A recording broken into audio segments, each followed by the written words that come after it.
Hi, I'm Miles Goldsmith, and this is my podcast, Game Design Hour, where I interview the people behind the video games you love. On today's episode, I'm interviewing Marlena Abraham. They're the narrative lead and one of the level leads behind I Expect You to Die, The Spy and the Liar. Before we get into today's episode, I wanted to let you know about today's sponsor, Hoffman's Woodstuffs. They specialize in the design and fabrication of custom furniture made from reclaimed or sustainably sourced hardwoods. They also make custom goods and gifts for any occasion. You can find them using the link in the description, or by checking out their Instagram at Hoffman's Woodstuffs. Stick around until the end of the episode to find out how you can get 20% off your next order. Oh, and one more thing, spoiler warning. So if you haven't played the game, go and play the game and then come back and listen to this interview. Let's get into the interview. Well, nice to meet you. Nice to meet you too. Thank you so much for doing the interview today. Oh, absolutely. More than happy to. It's very exciting. So when did you first realize you wanted to work in the video game industry? Oh my goodness. That would have been probably back in high school when I started playing World of Warcraft, and World of Warcraft was really fun, and I wanted to know how they made that sort of thing. So, got really into it back in the day and have been here ever since. How did you first get into the video game industry? What were your first couple games you worked on? My first couple of games were student games. So like a couple of things that I worked on for university projects and things like that. And then first couple of games I worked on here at Shell were things like Water Bears VR, which is one of the first games to come out for VR. And a couple of the things that are client projects that I'm not allowed to talk about. But I think I Expect You to Die 2 is the first big title that I can say that I've worked on. What made you and the team decide to have most of the game take place in a flashback? That's a really good question. That was something that I came onto the game with that already sort of in place as a and then it was all revealed that this is, but it wasn't always shaped exactly the way that we have it here. There were a lot of different iterations, but a flashback and a captured by the villain piece was something that we were excited about, because that wasn't really something that we had played with before. The idea, the iconic, you expect me to talk? No, Mr. Bond, I expect you to die. That whole moment wasn't something that we'd really delivered on yet, and wanted to make sure we had that. What's one idea that ended up getting cut from the game that you think fans would be amused by? Oh, let's see. There are a lot of different times that we thought that, this wasn't something that we ever really seriously considered, but flooding the wine cellar with wine was one. They were like, that could be pretty fun. And then then the art director's like, no, it's no splashing. We'd have to figure out how it goes into cups and pouring it. Absolutely not. But filling up the space and drowning you in wine was a fun one. What was the biggest design/story challenge you had while working on I Expect You to Die, The Spy and the Liar, and how did you fix it? We wanted to make sure that the story and the gameplay were meshed together fairly well, because for the most part in the game, we didn't really have cutscenes, with the possible minor exception of something at the very, very end. But when people in VR, they get bored of hearing somebody talking to them if they don't have something to do really quickly. It's so if you have somebody, even if they're saying something really interesting and they're like, yes, my whole plan, and you're bored, I want to play with something over here. So big challenge is getting across some of those big beats that you see in spy movies or in action movies, while knowing that the player might be looking over here and thinking about something completely different. And it's supposed to be a big dramatic moment, but the player doesn't want it to be dramatic. They want it to be silly. And so making sure that we accounted at all times for the fact that this is a game with the player in the driver's seat, and they have to be able to interact all the time, and they have to be able to be doing things as while the story is going on. That was a big part of it. How far after the first game does I Expect You to Die, The Spy and the Liar take place? Oh, that's a good question. An indeterminate amount of time. Some amount of time more than an hour, and I'd say probably less than 2 years. But I don't think that we ever really completely defined this is exactly this many weeks later. How long after the release of Operation Death Engine was work started on I Expect You to Die, The Spy and the Liar? Pretty soon, actually. I think that the initial team of people who was coming up with new ideas and thinking about okay, well, what could a sequel look like, was started up a couple of months after the wrap up. And they were jamming for a year or so. Make it thinking okay, so what's going to be new this time around? what tools do we need that are going to be different, things like that, before the big team really came online and started to build the thing. What sparked the decision to have Agent Phoenix be in a surveillance van instead of the office that fans grew accustomed to in the last game? Oh, I don't actually know the answer to that question. I'd need to no, he's not over there. I think that part of it is to switch things up and have something be a little different. And then also, one of the things that we wanted to make sure that we did for this game is make sure that you feel like progress is ticking forward, that your actions have consequences. And so by the end of this game, you have done some stuff and your actions have consequences, and the world's not going to be the same. And so I think that there were a lot of different things that went into the van, but one of the things that I particularly like about it is oh yeah, they think you're dead and we're keeping you somewhere that they can't find you for the time being. During the first level, Agent Phoenix has to set the stage for John Juniper's show. Was that sequence of setting the stage and running cues ever going to be longer? Were there ever going to be different stuff there? Or was it always just going to be that short little part at the beginning of the show? Oh, that level went through a lot of different iteration. One of the things that we try to keep in mind when we're designing a level is making sure that players don't have to wait super long for things to happen, because again, they get bored and they get fidgety. And also making sure that if you die late in the level, that you don't have to do a ton of backtracking. So the interesting thing about that level is that one of the ways that you can solve it is by going through the whole sequence to the end. But that takes some waiting for things to happen and then responding, waiting for things to happen. And that's fun the first 2 times, maybe 3 times. But if you've died 6 or 7 or 8 times, you're I don't want to do this anymore. It just gets, you know how it goes. You want to get to the part where you died. There were different elements to that. And different things have changed over time. But I think that the length of the monologue was specifically hey, let's give you the experience of this thing happening, but not make you sit through an entire play, because that's not why you're here. You're not here to watch a play. You're here to do other stuff. Be a spy. So in my interview with Sean Patton, who's the design director for the first game, he talked about the team working off of the theme of the gun is not the solution and staying away from violence. But you guys went in the complete opposite direction on this game, at least with the first level. What made you guys decide to do that? I know that one of the things that was a piece of interest that we didn't play with in the first game, but we got to play with a little bit in the second game, was having characters. Or at least characters aren't just talking to you, but they're physically there. And when characters are physically there, it opens up a whole new Pandora's box of interesting things design-wise. People want to throw things at them, people want to interact with them, people try and reach out with telekinesis and grab them. There's all sorts of things that people want to do with if there's a bad guy in front of them. And I know that actually having your cover broken was another thing that we hadn't, or having your cover broken and having people descend on you in a way that isn't an insta-death. We had it in Seat of Power, but we didn't have hey, your cover's blown, deal with it. And that's another part of the spy fantasy. There's a lot of different facets to the spy fantasy, and that was one that we hadn't fully explored yet, and was something that I wanted to jump into and mess around with. Although I didn't work on that level, so I worked on the writing for that level, but not the design. So I'm only talking through what I know about what their process was. In the second level, Agent Phoenix is on John Juniper's jet. There's a ton of fun traps in there. Were there any interesting cut traps from that level? Oh, yeah. Let's see. What sorts of stuff got cut out of there? There was very early on the idea of being able to barrel roll the plane, which got cut pretty early on for motion sickness issues.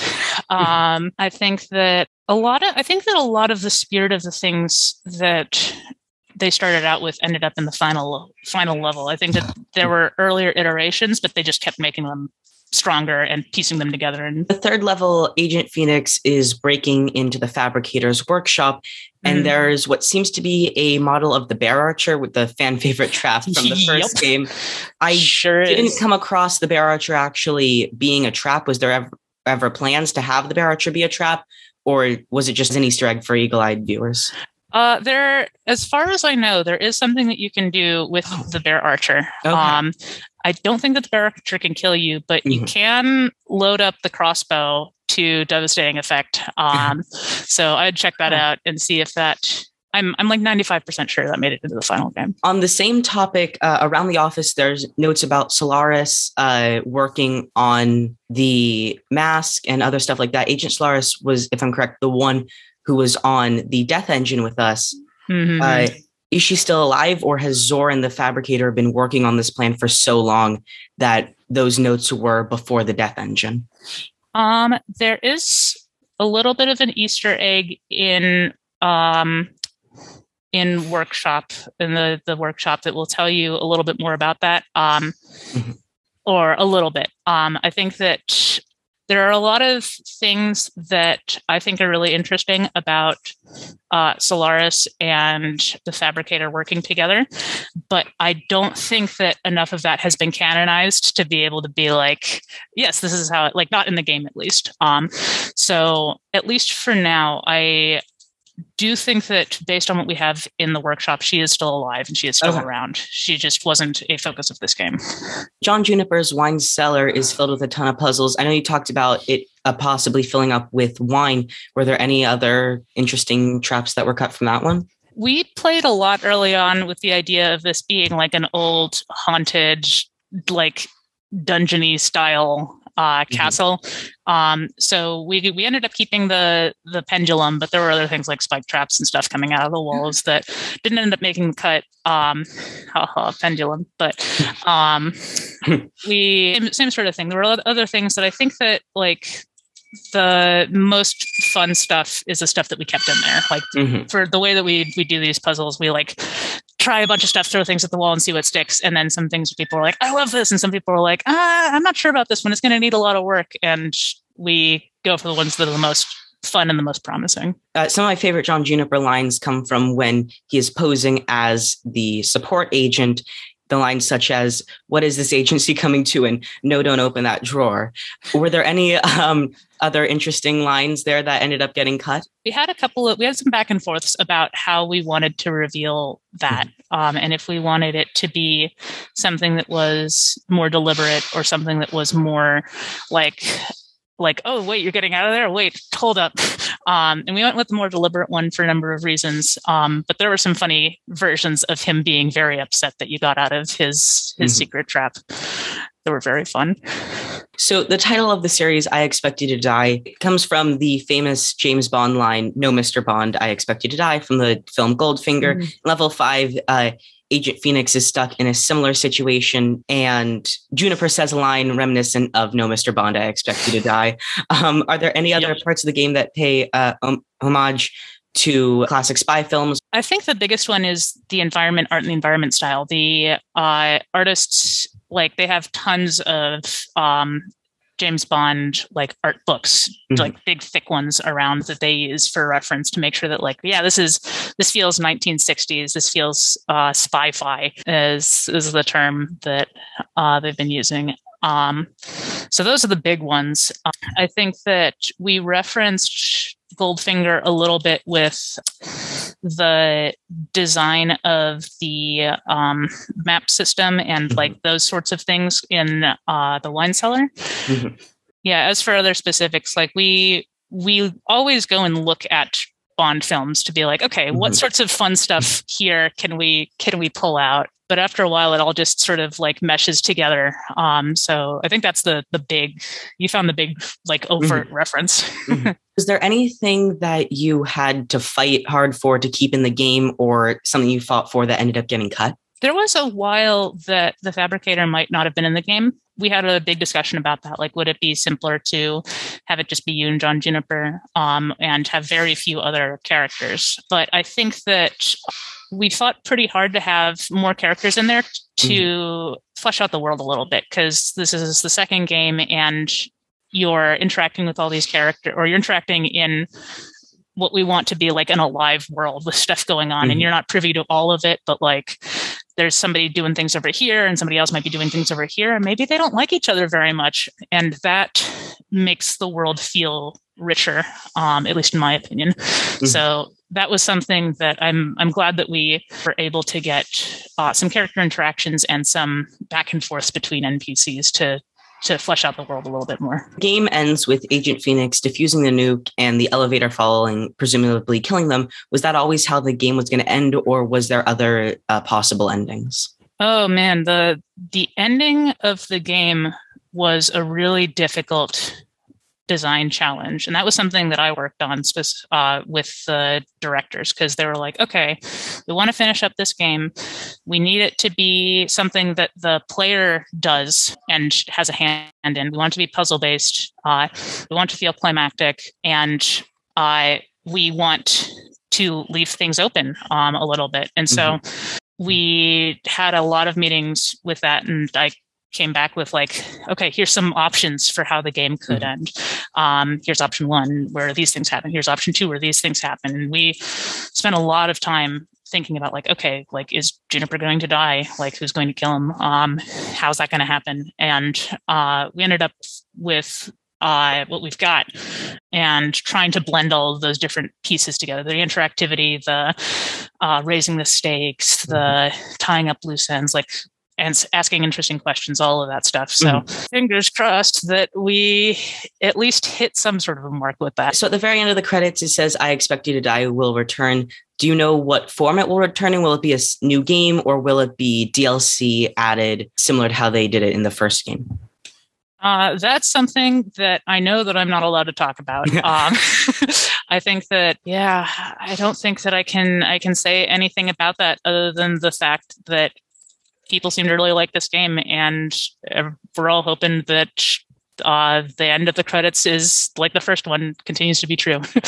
Also, with the confirmation of the new game, does that mean that Agent Phoenix will return? The support agent sounded optimistic about the possibility of Agent Phoenix still being alive.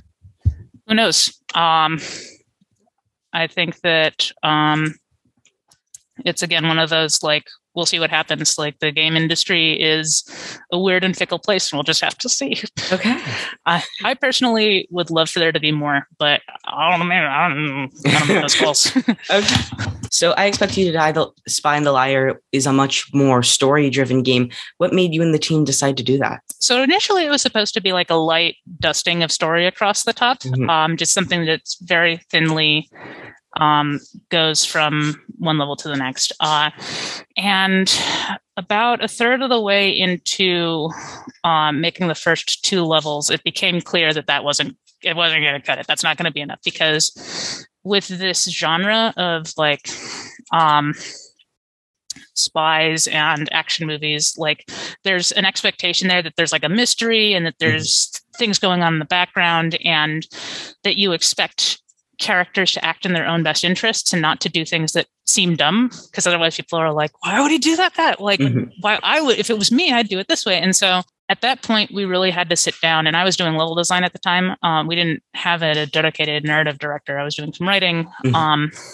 But Charlie, the project director, and I spent a lot of time being like, okay, so let's really tie together, like, with detail. Here's what happens in the first one, and here's what the information is going to carry over. And here's something that happens in the second one. Here's an interesting question that the player can ask. You know, here's how it ties over to the third one. And that was very difficult, surprisingly difficult, because the thing that we wanted to make sure about this was that it was puzzles first, because the thing that people initially really liked about this was the fun puzzles and the fun interactions. And so we didn't want to come in from on high with a story and be like, and now it has to be like this. Like, it's not a thing.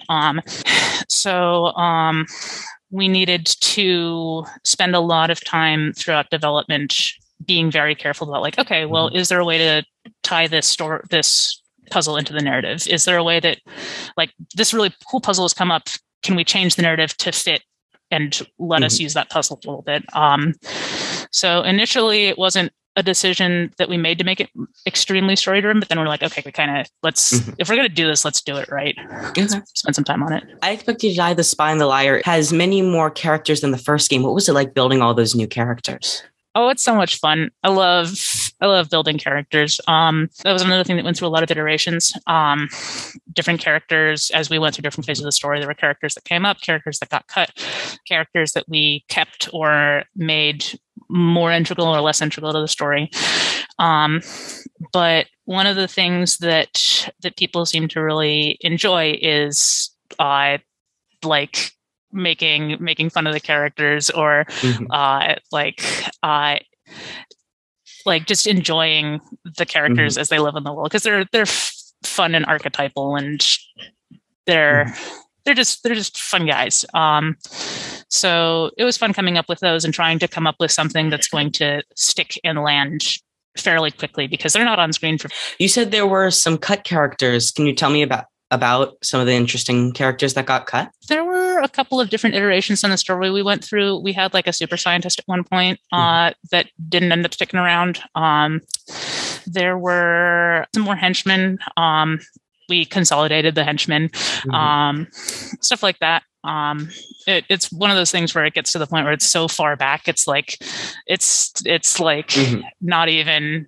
It's just ideas on the cutting room floor kind of thing, you know. Sorry to pop in here, but I need to let you know about today's sponsor, Hoffman's Woodstuffs. They specialize in the design and fabrication of custom furniture made from reclaimed or sustainably sourced hardwoods. They also make custom goods and gifts for any occasion. You can find them using the link in the description or by checking out their Instagram at Hoffman's Woodstuffs. Stick around until the end of the episode to find out how you can get 20% off your next order. And I expect you to die the spine, the liar. There's a lot more world building in this game. Can you tell me about what it was like to do all this new world building and expanding the world? Oh yeah, it's super fun. It's something that a lot of the people on the team had really wanted to do for a while. And once we were like, okay, we kind of need to make sure that we flesh out the story a little bit more. It sort of gave us permission to be like, okay, let's really think about what these spaces actually are and how they all link together, and like, how did John Juniper get a hold of this space, and what was it used for before, and how do these characters get to know each other? And a lot of those things are things that we have answers for in the back of our heads that aren't necessarily in the game or don't need to be in the game, but we let that inform our process a lot, to be like, oh yeah, let's make the space shaped like this. Let's make the characters have developed like this. So why did we not see the return of Dr. Zor in this game? Dr. Zor was mentioned, but we didn't really see him do much in this game. Except at the very end, yeah. Yeah.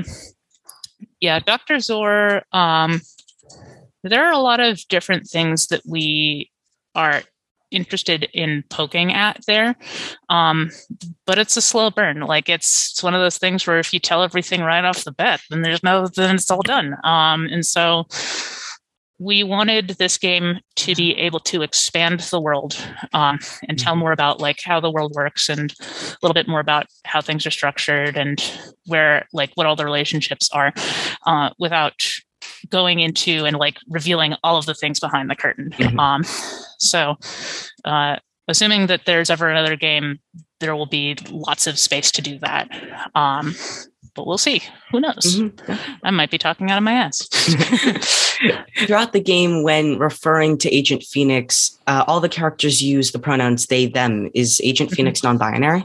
We want Agent Phoenix to be you, the player, whoever you want to be, whether that's specifically just you or whatever persona you want to don for that. And there's a lot of fun game dev theory about the relationship between the player and the player character. And a lot of different games take a lot of different takes on that, but we very specifically want to give you the space to get into the character as much as you want. And that means that we're not necessarily going to give them a name or a specific race or specific gender. We're going to leave it as open as possible so that you can play along as seriously or as fun or as much you or as little you as you want. So was John Juniper and the Fabricator always going to be the main villains, or were there other interesting villains tossed around? John Juniper was always the star of the show. Charlie pitched this game as sort of a spy versus spy kind of thing. And so he was in there very early on as a core centerpiece. Like, this is going to be a story that revolves around you versus John Juniper. Fabricator came in a little bit later as a foil and to do a couple of additional things that we needed her to do. And because she's fun, it was always going to be about you versus Juniper. Were there any interesting level concepts or ideas that were tossed around in the beginning but just ended up getting cut? Yeah, there were a couple of them. Juniper's character changed a lot over the time that we were working on him. So there was a time when one of the levels was going to be like a merchandise shop, like John Juniper merchandise that was powered by robots. And so that was a whole different direction this game could have gone. That was really early on though. And so we went a completely different direction. That's the big one that I remember. I think that we were debating a lot about what the level 6 was going to be, the last level. And that changed in smaller ways from like, oh, now it's a hotel. Oh, now it's a UN building. Oh, well, now it's this. Well, now it's that. And it ended up being what it is for a variety of reasons. But yeah, a lot of levels went through some detail shifts like that until we could be like, okay, this is the best fit for what we've actually got here puzzle-wise and what we needed to do story-wise. What are some of the freedoms of working in VR and what are some of the limitations of working in VR? One of the really fun things is that you can, like, people want to grab things with their hands. And so you can do a lot of really fun tactile things that you can't necessarily do on other platforms. Like, I want to push this button. I want to like yank this big lever. Like in a lot of games, that's like push F to interact, which is not nearly as tactile. Still fun, but not like juicy in that way. So that's really fun, but it's also really challenging because you're like, oh, I'm going to put this decoration over here. And people are like, ooh, what's that? I want to play with this. And you're like, no, it's just your decoration. Or no, it's not supposed to work that way. You're supposed to turn it this way, not this way. So a big bulk of the play tests is seeing how people react to things and people going, I didn't expect it to work this way, or this feels frustrating to use. And then spending a lot more time than you would in like a third person game, making all of those interactions feel like people would expect them to feel in real life. Is there any technological difference between the first game and the second game? Technological difference. I think the big thing is that we needed it to work on lighter weight headsets first. The first one was built for like the original Oculus, which has a bunch of its own limitations, but is also plugged into a computer. Whereas this one was deliberately built for the Quest first. So that meant that like you can only have this many characters in the scene. You can only have this many floating objects. You can only have this many this, this many that. And those are good constraints to have, but they are also constraints. So you have to like be thoughtful about where you want to spend your bucks, basically, your video bucks. What is your favorite death in the game? Oh my goodness. I like the thing at the very end where you're falling in slow motion. I think that's a lot of fun. I think that the team spent a lot of time polishing that to make that feel real good. That's kind of a cop-out because it's the end. Let's see. I think the missiles are kind of fun in in level 5, because it's one of those that people don't initially expect. And so it's like, and then you realize that you can like redirect them and stuff, and then it's fun. But there are a lot of fun deaths during playtesting with that one. Were there any interesting cut deaths? It ends up being stuff that's like graphics, like the wine cellar filling up with wine sorts of things. But usually when we brainstorm, one of the questions that we'll ask ourselves is, what are some fun deaths that we could do in this space? And unless there's a really compelling reason not to, if it sounds fun, we're going to put it in. So I think that other than stuff like that's liquid based, everything else that I can think of got it in some way. What is the process for creating one level? Let's see. So initially, the director team puts together like a basic shell of like, okay, so we're going to have a level in the wine cellar, for example. And we're going to do a little bit of initial brainstorming, but we're going to leave most of that to the pod of people who are working on it. And then they hand off the documentation they did in that level. And then the pod is composed of a pod lead who's the level designer, and then a couple of artists, one or two engineers, and a sound person. And then there's also a VFX person who floats between pods.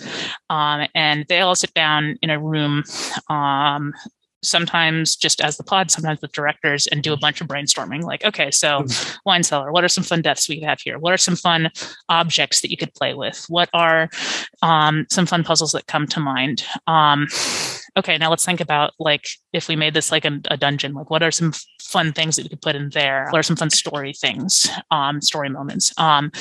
We take all of that, we brainstorm that, and then the pod lead goes and collates it into like a concept, and then shares it back and says like, okay, how about we start with these core puzzles and get feedback from the team, like, oh yeah, that sounds great. Oh, I don't know if this one will work for tech reasons, or like, nah, that one sounds kind of lame. What about this other one? And then we start building it. We build just very simple like basically sketches in the game of like, okay, let's pretend the pendulum swinging towards you, and like, here's a button, and if you push the button, then this thing happens, and like testing out all these different puzzles. And then we figure out pretty quickly which ones are the most fun, which ones have the legs on them. And then we start building out like when they're all going to happen. Start bringing in the story pieces and writing temp dialogue, and then starting to replace all of the temporary stuff with more permanent things. And then more things will come up during play tests.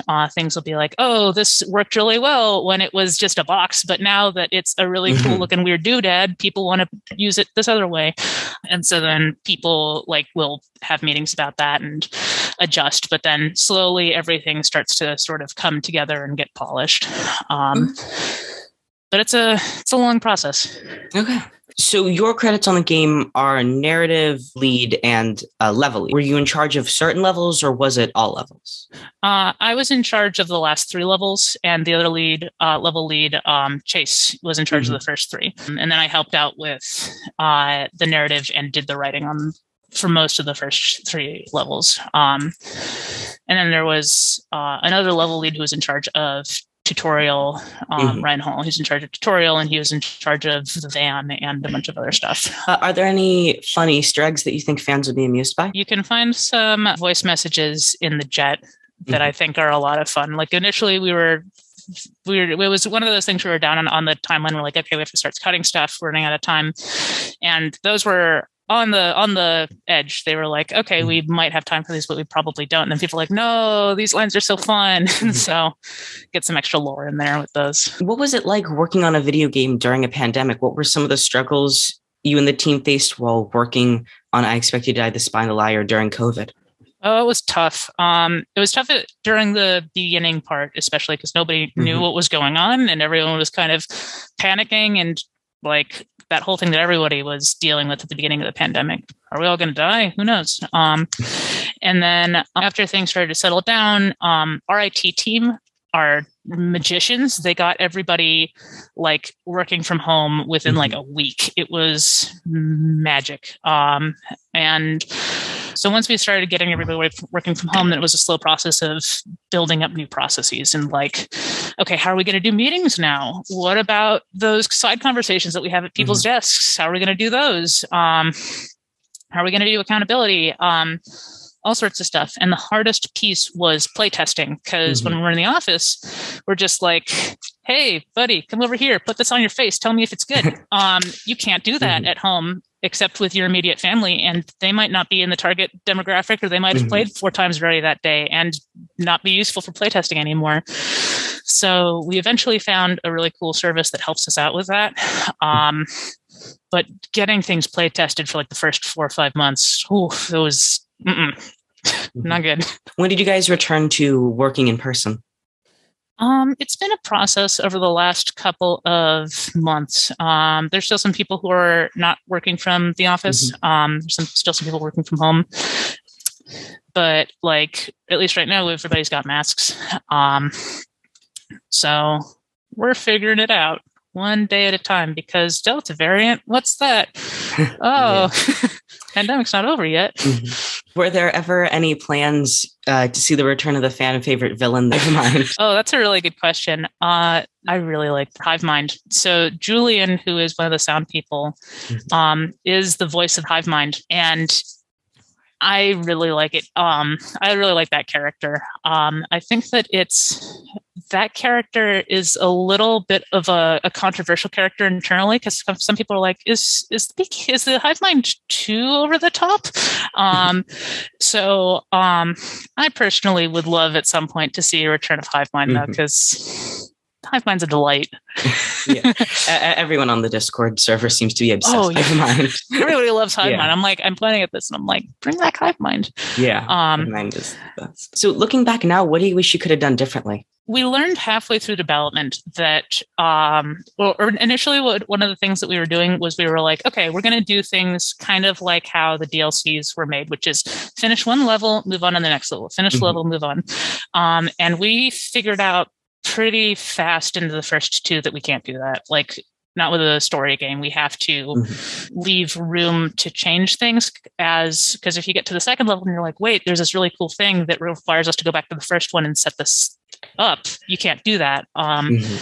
So that was, I think, one of the biggest takeaways from the team that I think that is something that we're all going to use internally as a benchmark. Like, okay, if you are doing a story-based game, build everything all at the same time. Or like, we ended up doing levels 1 and 4 a little bit, levels 2 and 5 a little bit, 3 and 6, and then like looked at it and then made some changes and then started bringing everything back up to full polish. But yeah, that was one thing that we wish we'd known earlier. We couldn't have known earlier, but now we know.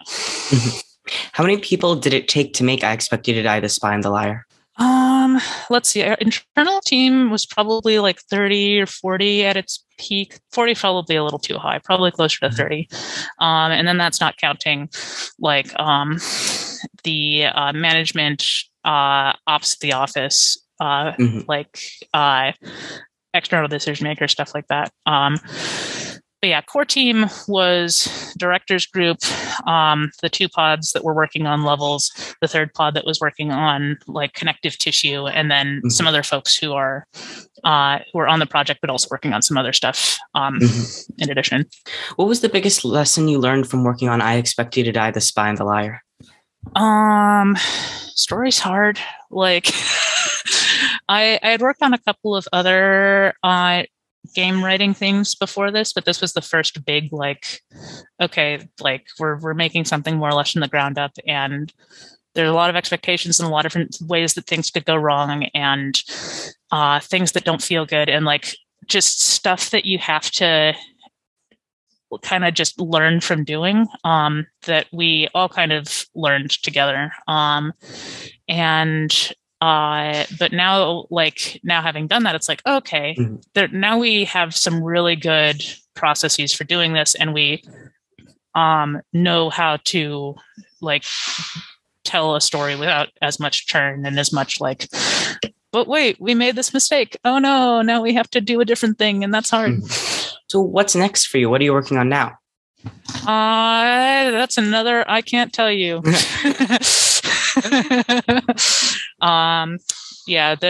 Shell works on a lot of different projects, and some of them are internal things, some of them are client things. Right now I'm doing some more writing for a different thing, and that's all I can tell you. Sorry. It's okay. Thank you so much for doing this interview. Absolutely. Very excited to talk about this, and I've been waiting for launch day for so long, and I'm like, And that's how the interview went down. I want to thank you so much for listening to today's episode. I want to give a huge thanks to Shell Games for making this episode possible. Make sure to go and check out I Expect You to Die, The Spy and the Liar, which is out now. Also, make sure to go and follow Marlena Abraham on Twitter at Marlena Abraham. If you want 20% off your next order from today's sponsor, Hoffman's Woodstuffs, you can use code GDH20. You can find Hoffman's Woodstuffs on Instagram at Hoffman's Woodstuffs, or you can find their website using the link in the description. Thank you so much for watching, and I'll see you next time.